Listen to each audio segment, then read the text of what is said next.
Welcome to the Inspired Podcast. Yeah, I'm excited for this one.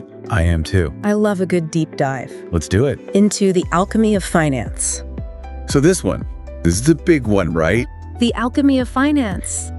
And it's not just like, a how-to manual for investing. It really blends Soros's practical experience. He actually did this in the market. Made a lot of money. And he also brings this whole philosophical framework to it. So we've got a lot to unpack. We do. We've got excerpts from the book itself, Oh, yeah. which is, always great to hear the author's own words. From people who really know what they're talking about. People who have been in the trenches. And even articles that really break down his theories. Critiques, analysis, we got it all. The whole 9 yards. So our goal today is to kind of help you, the listener, really get a grip on what Soros is all about. His core ideas and why they still matter, why they're so relevant, even, however many years after the book was first published. Right. Like, what can we learn from Soros today? I mean, I think one of the things that makes it so interesting is that it's not just some ivory tower academic writing about markets. This is a guy who was in it, right? He lived it. So he's speaking from experience. Right. And the success that he had. I mean, you don't get to be the man who moves markets by accident. No. So there's some real Substance there. So let's talk about the man himself. Sure. A little bit. Yeah. George Soros.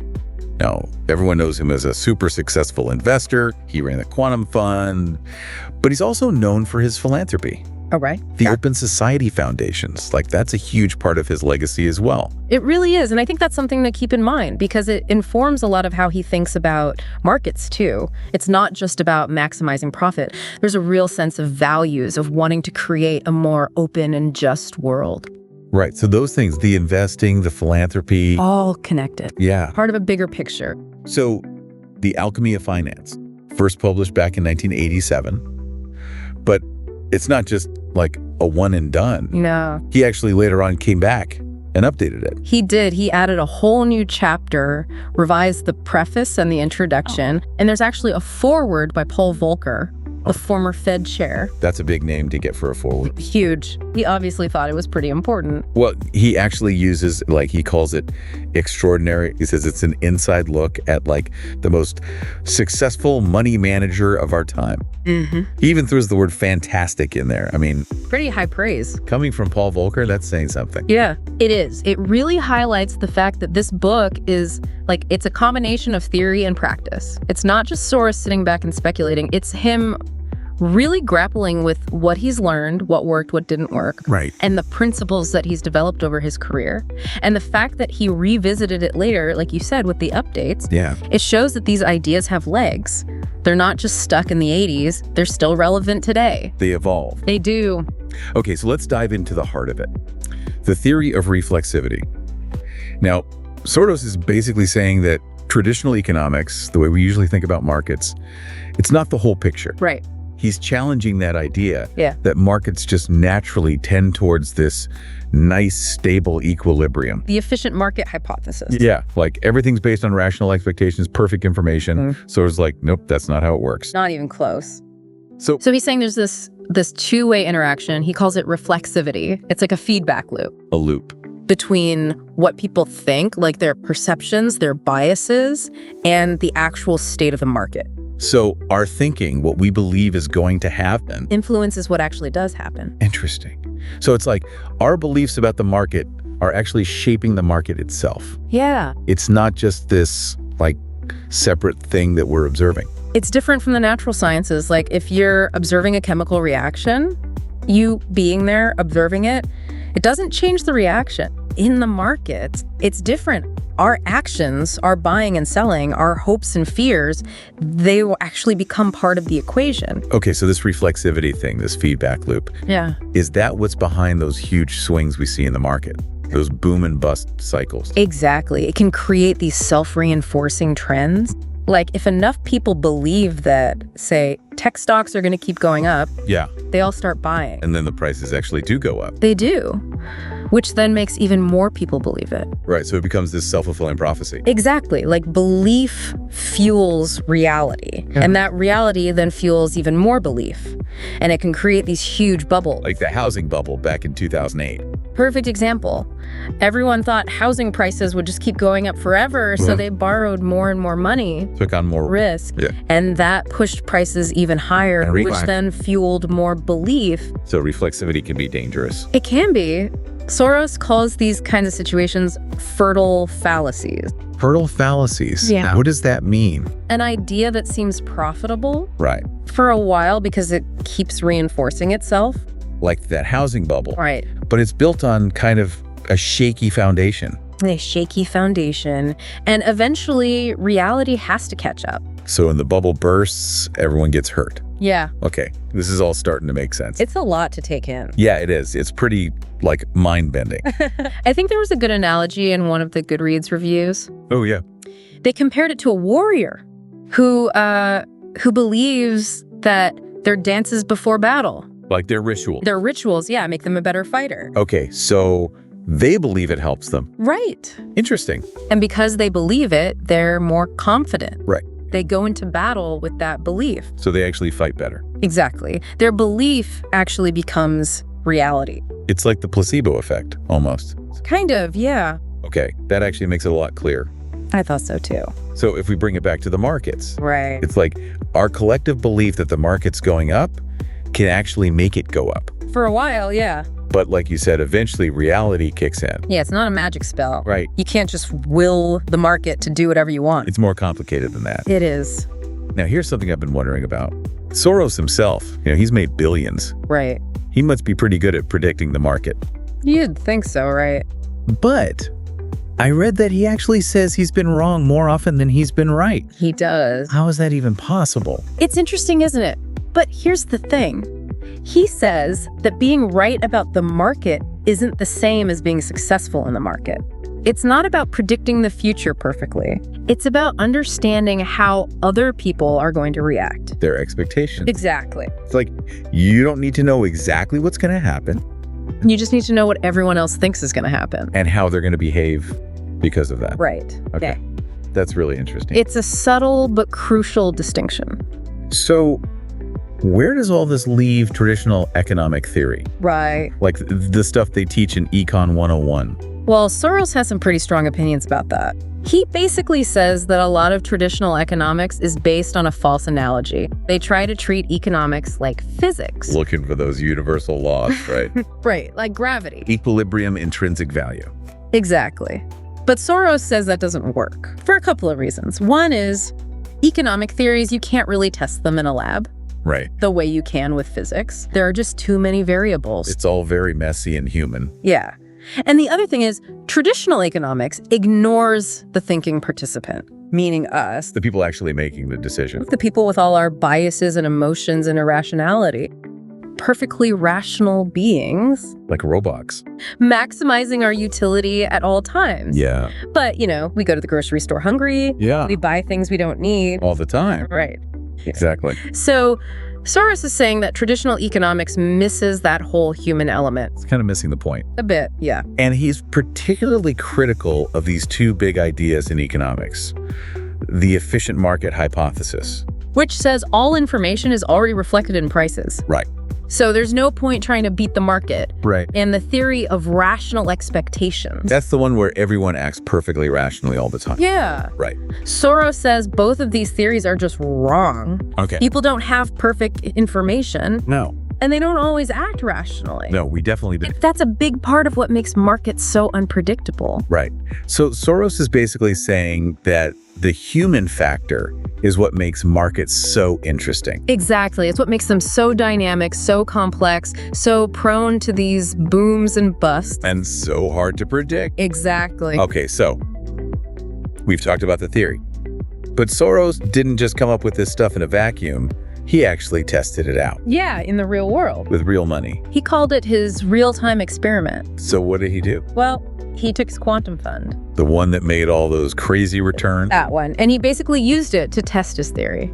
So this wasn't just some theoretical exercise. No. He was putting his money where his mouth was. Exactly. He looked at his investment decisions between the summers of 85 and 86, and he tracked how the fund performed Compared to what? compared to the S&P 500. Stock market index. So he wanted to see if his theory could actually help him make money.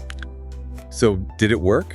It's complicated. During one phase of the experiment, his fund was up like 126%. 126%. Yeah. That's insane. Insane. While the S&P gained 27%.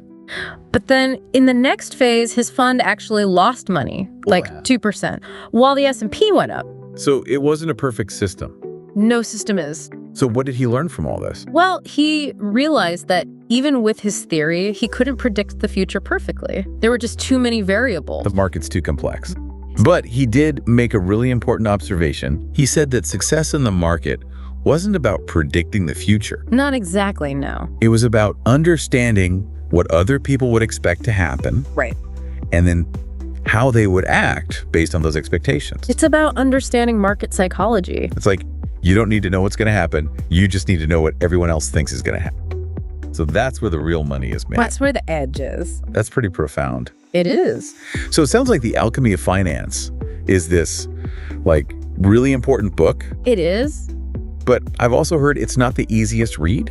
Right. Some people find it pretty dense and challenging. Yeah, I mean, some of the reviews were a little rough. One person compared it to reading a poor quality financial newspaper from the 1980s.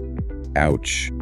Okay, so maybe not a beach read? Probably not. But then again, other people were, like, raving about it. Oh, yeah. Calling it thought-provoking, groundbreaking, even game-changing. Yeah. So who's right? Well, I think it depends on what you're looking for in a book. If you're someone who's really serious about understanding how markets work on a deeper level, if you're willing to put in the effort to grapple with some complex ideas, then it's probably worth it. it's definitely worth it. It's not a quick read. No. And it does assume that you have some background knowledge. Like of financial markets in general. Yeah. And also the specific events of the 1980s, because he talks about those a lot. So maybe not the best place to start if you're brand new to finance. Probably not. But if you're ready to go deep, it sounds like this book could really change the way you think about markets. It could. And I think that's what a lot of people appreciate about It it. gives you a new framework, Exactly. It helps you see the market differently. not just as this like rational machine, but as a complex system driven by human psychology. It's funny because one reviewer mentioned that the book could almost be called The Alchemy of How Everything Works. Oh, yeah, I saw that. It's like these ideas about reflexivity, about how our beliefs can shape reality, they don't just apply to finance. They don't. You see it everywhere. In politics, in social trends, even in our personal relationship. It's like once you start to see the world through this lens, It's hard to unsee it. it's hard to unsee it. It can be a little overwhelming at first, but ultimately I think it's empowering because it means we're not just passive observers. We have agency. Our beliefs and actions can actually shape the world around us. To a certain extent, yeah. Okay, so shifting gears a little bit. Soros is obviously this like brilliant investor, Right. but he's also deeply philosophical. Absolutely. Like his worldview really informs his thinking about markets. And a lot of that comes from Karl Popper, yeah. that philosopher. The idea of fallibility, meaning that our knowledge is always incomplete. It's always subject to revision. So we can never be 100% certain about anything. Which makes sense, especially when you're dealing with something as complex as the market. Exactly. And this idea of fallibility, it connects directly to reflexivity. Because in the market, people are always acting on incomplete information. They're making assumptions, They're biased by their own experiences and their own worldview. so they make mistakes. They do, and those mistakes can have huge consequences. Because those mistakes then feed back into the system, Right back in. creating those boom and bust cycles we talked about. So it all kind of comes full circle. It does. Okay, and the other big thing for Soros is open societies, Right. where ideas can be freely debated and challenged. That's really important to him. And that's reflected in his philanthropy, right, with the Open Society Foundation. Absolutely. It's all about promoting freedom of thought, Freedom of expression. democracy. Like those are his core values. And those values actually tie back into his market philosophy as well, right? They do. Like he's not a fan of market fundamentalism. No. That belief that the market always knows best. That it should be left alone to regulate itself. Right. Soros is like, no, we need some rules, some safeguards. Because the market left to its own devices, It can get out of control. it can cause a lot of harm. Exactly. So it's about finding that balance Yeah, between the power of the market. and the need for some kind of ethical framework Right. that ensures that the market's actually serving society, Not just the other way around. not just making a few people really rich. Right. So what does all this mean for our listeners? Why should they care about Soros and his ideas? Well, I think the biggest takeaway is that markets are not these simple rational machines that traditional economics makes them out to be. They're complex systems driven by human psychology. And our psychology is messy and unpredictable. So if you want to understand markets, you have to understand people. You have to understand how our beliefs and biases can actually shape the market itself. And that's where Soros's theory of reflexivity comes in. It's a powerful framework. Yeah, it's a way of seeing the market through a new lens. It's a lens that takes into account the human factor. It's not just about the numbers. It's about the stories we tell ourselves about those numbers. Exactly. And how those stories can become self-fulfilling prophecies. If you are finding this deep dive into George Soros's The Alchemy of Finance insightful and thought-provoking, make sure to like and subscribe to the Inspired Podcast for more fascinating explorations of influential ideas that shape our world. So The Alchemy of Finance, it's not an easy read, that's for sure. No, it's not. But it is rewarding It is. if you're willing to put in the work. If you're willing to really grapple with these ideas, can really change the way you think about the world. And not just the world of finance. Right. It's about much more than that.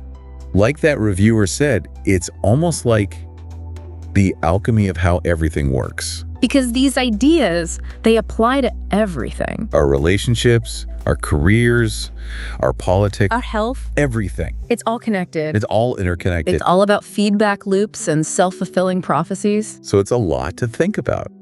But I think ultimately it's empowering Yeah. because it means we're not just helpless pawns in this game. No, we're not. We have agency. Our beliefs and actions can make a difference. They can. Even if it's just a small difference, it's still a difference. It's still something. It is. So that's George Soros's The Alchemy of Finance. A powerful book. A challenging book, but ultimately I think a hopeful book I think so too. because it reminds us that we're not just victims of circumstance. We can shape our own destiny. We can shape our own reality, to a certain extent anyway. Thank you for joining us on this deep dive into George Soros's The Alchemy of Finance. We hope you found it insightful, thought-provoking, and maybe even a little bit mind-bending. Remember, the world is a complex system, but understanding how it works can give us the power to navigate it more effectively and maybe even make it a little bit better. You got it. And thank you for listening to the Inspired Podcast.